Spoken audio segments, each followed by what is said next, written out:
Pasensya na kayo sa boses ko, masyadong masakit sa lalamunan dahil inuubo ako. Meron tayong titingnan dito sa likod bahay na nasusunog. Yung ating likuran ay nasusunog, yung mga tuyong dahon sa baka kumalat ang sunog sa ating mga tanim. Kaya titingnan natin at aalamin kung ano yung nasusunog sa likod. Narinig ko kasi yung mga aso tahol ng tahol, kaya napalabas ako. Alam naman yung mga aso natin dito, ang ganda nilang bantay. Napaka tatapang nilang bantay dito sa ating backyard. Tatlo sila, yung isa, bali apat sila. Yung isa medyo may sakit siya, kaya tatlo lang yung gumagala dito sa likod bahay. At ating titingnan kung ano yung nakita kong umuusok sa likod. Baka kumalat yung apoy.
Pasukan niya ako ay.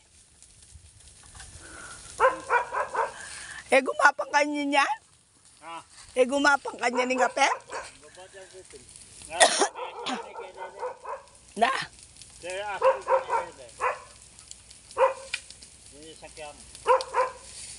Karakalma lang yung bulong na.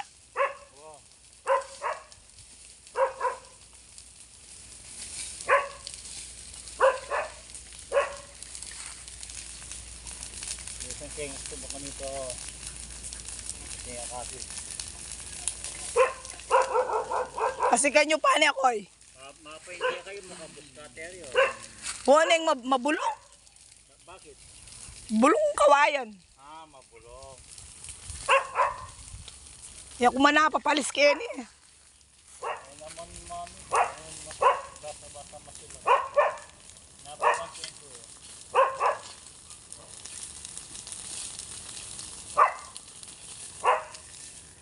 Kaya pala kakaong din. Pala ako na ano. Kasi tinantar-tar na tao. Baksik lang. Lapatugot. Milubit ang asmetong Jenny Pensi. Dito ka dyan niya pati. Matapang la rin eh. Ay.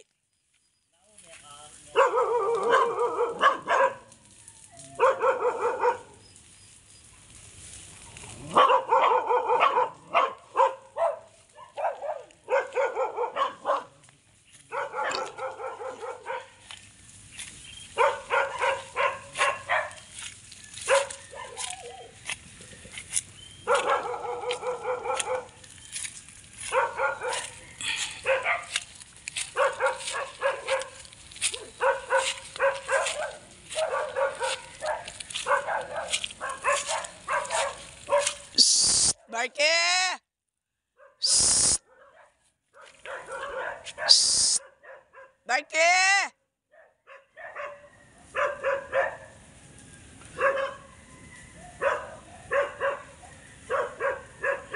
Barky!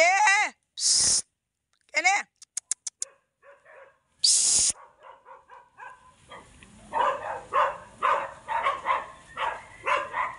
Psst! Kene! Psst! Kene, muli! Woo!